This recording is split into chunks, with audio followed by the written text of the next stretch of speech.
Let me take you back 30 years ago. Before the bright lights, It's time to get paid now. before the sold-out shows, Over time, I found my tribe. I ain't know I was one of many. and before the recognition and the fame, The world marvels at what you can do, and that would include the impossible. James Ivy Richardson II was a child of divorce, just trying to find his way in the world. His mother had just moved him and his two brothers from Chicago's South Side to the city suburbs. So these ceilings seem lower, but maybe it's because I'm taller. I don't know. Home at the poem, hour after hour. Now, back then, he was an insecure teenager walking these halls in what was then known as Rich Central High School. It was his English teacher, Paula Argue, who gave him a challenge that would change his life. Ms. Argue gives us a homework assignment to write a poem. And I was good at writing notes to girls, but I didn't think that was a gift. That poem about clouds in the sky. And I wrote this poem about the game we've all played, about the cloud looking like this. Oh, it looked like a waterfall, it looked like a weeping willow. Earned him an A, as well as an appearance in the annual Black History Show. And she wanted me to be a part of this talent show. And I'm like, Ms. Argue, nah, I'm not trying to do that at all. And that show, it came and went. I sought him out and I told him, it's time again. You owe me. She made me come to this space and perform and just bare my soul in front of friends, family, strangers. That day I received a standing ovation. It was just, my whole life changed in that moment. In recognizing that potential, what Ms. Argue did was empower him to go and unlock it. You saw something in me that I did not see, was completely unaware existed. And because of that, I've been able to live my dream.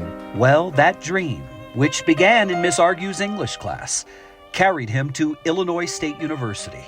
There, he became known on campus as the Poet. He shortened his name to J. Ivy, and he started appearing on the local radio. Boy, Emmy still wants his daddy badly. I wonder if you know that your baby boy did a show that aired the millions to see on HBO. He appeared regularly on Russell Simmons' popular HBO series, Def Poetry Jam. By the early 2000s, he was collaborating with the likes of Kanye, Jay-Z, and John Legend. Please join me in welcoming J. Ivy. It is our human right to report our truths. What came next was global recognition for his spoken word. You will never silence our souls.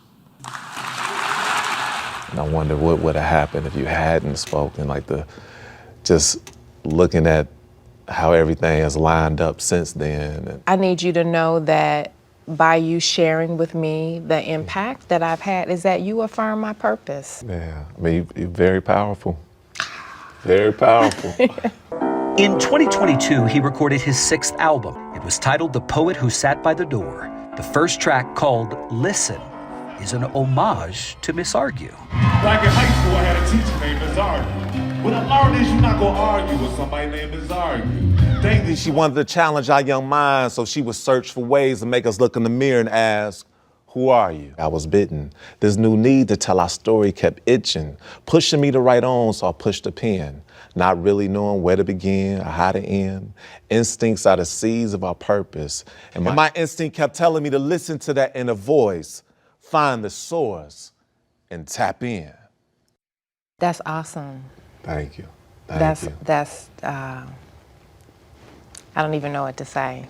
I did that? Yeah, you did that. Been dreaming about this so long.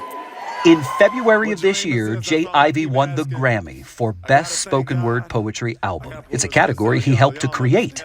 The 47-year-old wasted no time giving a shout-out to who else? My English teacher made me do a show for the first time. Somebody saw me, gave me a chance. So I thank Ms. Argue, I love you so much. To have the opportunity to not only acknowledge you, but acknowledge the power of a teacher is one of the proudest moments of my life. You know what you remind me of is that in each of us there's a young person that's still wanting to say to that person who believed in me, look how I did. Yeah. I agree with you 100%. We all have the capacity to be able to let somebody know, like, hey, thank you, and look at me now. I'd like for you all, in saying it to the other, to finish this sentence for me. Miss Argue, my hope for you is That you will continue to listen, continue to love, and continue to inspire. and yours? That you continue to shine your light and that you continue to use your power to be a beautiful force that this world absolutely needs.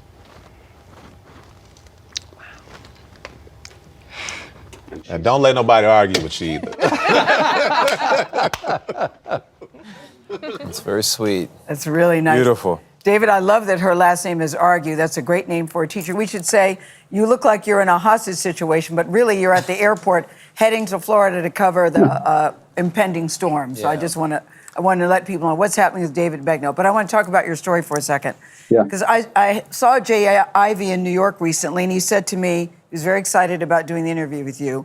He said, poetry breaks down walls and breaks cycles of pain. Imagine the healing that would come if the whole world was writing. I knew that would resonate with you, Nate, if the whole world was writing. That was so good, David.